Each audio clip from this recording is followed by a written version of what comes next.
Assalamualaikum warahmatullahi wabarakatuh. Alhamdulillah wassalatu wassalamu ala Rasulillah. Saudaraku yang dirahmati Allah Subhanahu wa taala, kita akan lanjutkan pembahasan kita pada kitab Riyadhus Shalihin, dan pada kesempatan ini kita akan membahas tentang bab menjaga amal soleh. Kita akan bahas tentang bab amal soleh, ya, menjaga amal soleh. Kita langsung saja pada hadis yang pertama dari Umar bin Al-Khattab radhiyallahu anhu. Ia berkata, Rasulullah Shallallahu alaihi wasallam bersabda, barang siapa yang tertidur tidak membaca hizibnya, bacaan wirid yang biasa dia baca, atau bacaan lain pada waktu malam, kemudian ia membacanya pada waktu antara salat subuh dan zuhur, maka ia dicatat seolah-olah membacanya pada waktu malam. Ini ya, bagi orang yang sudah terbiasa membaca atau melakukan suatu ibadah, dan suatu ketika misalkan dia tertidur karena kecapean, lalu kemudian dia lakukan di waktu yang lain, nah itu dia akan dicatat seperti orang yang dia melakukan ibadah yang biasa yang dia lakukan pada hari, jam, atau pada hari tersebut. Dari Abdullah bin Amr bin Al-As radhiyallahu anhuma, dia berkata, Rasulullah Shallallahu alaihi wasallam bersabda kepadaku, wahai Abdullah, janganlah seperti fulan. Dahulu dia bangun malam, tetapi kemudian meninggalkan sholat malam. Kita lanjutkan hadisnya. Dari Aisyah radhiyallahu anhu, dia berkata, Rasulullah Shallallahu alaihi wasallam ketika tertinggal sholat malam karena sakit atau yang lainnya, maka beliau sholat pada siang harinya 12 rakaat. Kita bahas dulu tadi yang pertama, ya. Janganlah seperti fulan, dahulu dia bangun malam tetapi kemudian meninggalkan sholat malam. Ini yang awal-awalnya, ya, barangkali sholat 12 rakaat. Terus sholat 12 rakaat, getol dia 12 rakaat. Sehingga begini, semakin ke sini, mungkin karena disibukkan dengan dengan kegiatan-kegiatan duniawi dan yang lainnya, sehingga dia tidak meneruskan dan dia tidak melanjutkan kebiasaan dia sholat sunnah di sepertiga malam tersebut.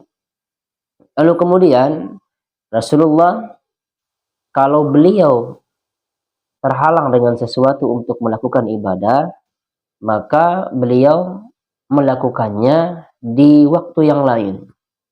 Sehingga tetap itu akan tercatat bagi kita melakukan ibadah tersebut di hari yang biasa kita lakukan.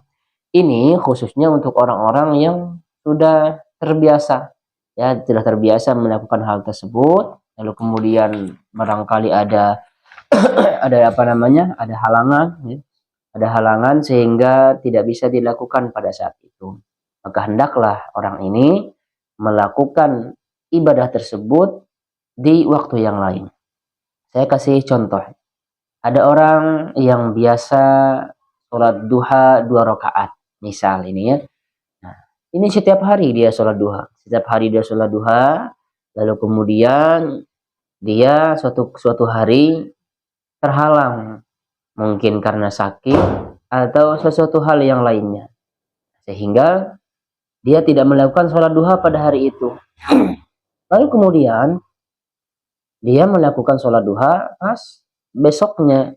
Nah, maka sholat duha yang dia tidak dikerjakan hari kemarin itu tetap dicatat sebagai pahala baginya.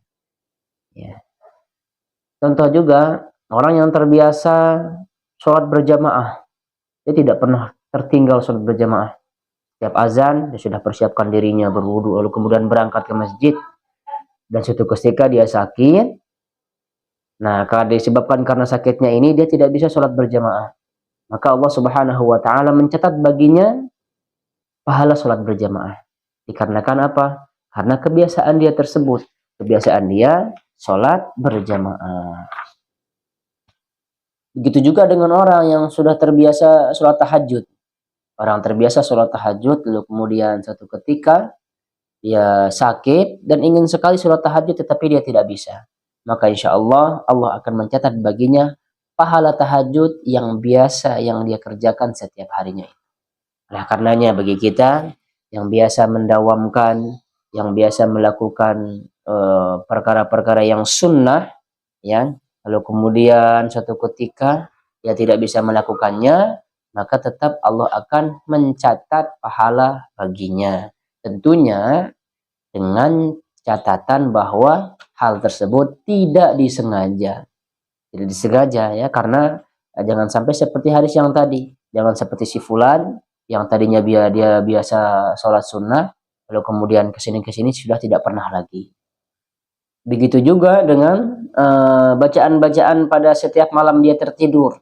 Ya, dia senantiasa membaca doa sebelum tidur itu kan dia berwudu, misalnya dia berwudu lalu kemudian dia berzikir sebelum berwudu itu dan membaca doa sebelum tidur dan yang lainnya. Nah, lalu kemudian satu ketika mungkin karena dia kecapean kerja, tiba-tiba dia tertidur tanpa membaca doa sedikit pun, tanpa berzikir sedikit pun, dan ini tidak disengaja olehnya. Ini disebabkan karena keadaannya barangkali pada saat itu terlalu capek. Nah, lalu kemudian dia rebahan sebentar, ternyata dia tertidur. Lalu kemudian dia bangun, dia ingat ternyata dia tidak membaca doa sebelum tidur. Dan insya Allah hal seperti ini tetap Allah akan mencatat baginya pahala sebagaimana yang biasa yang dia kerjakan sebelum-sebelumnya. Inilah ya Islam, Masya Allah. Allah Subhanahu wa Ta'ala tidak menyia-nyiakan usaha kita. Allah tidak menyia-nyiakan apa yang kita lakukan, dan Allah juga tidak akan menyia-nyiakan niat kita, ya, niat kita yang kuat, tekad kuat. Misalkan malam ini saya tahajud, sudah setel alarm dan yang lainnya, tapi qadarullah tidak bangun-bangun. Ini tekadnya kuat ini, tapi bukan hanya sekedar di lisan saja,